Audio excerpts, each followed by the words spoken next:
How to fix Xbox accessories app stuck at 0% applying update on controller on PC. 1. Update both your Windows and the Xbox accessories app. 2. Run Windows Store apps.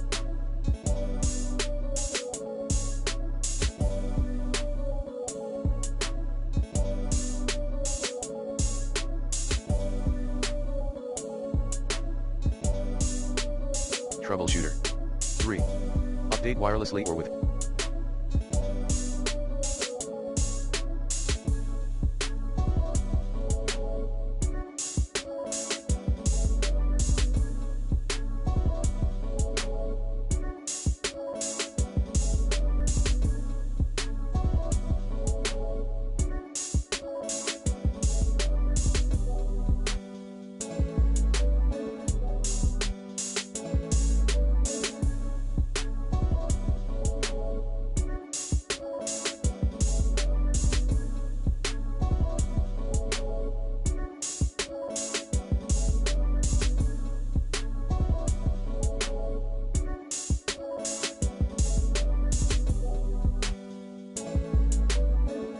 USB connection.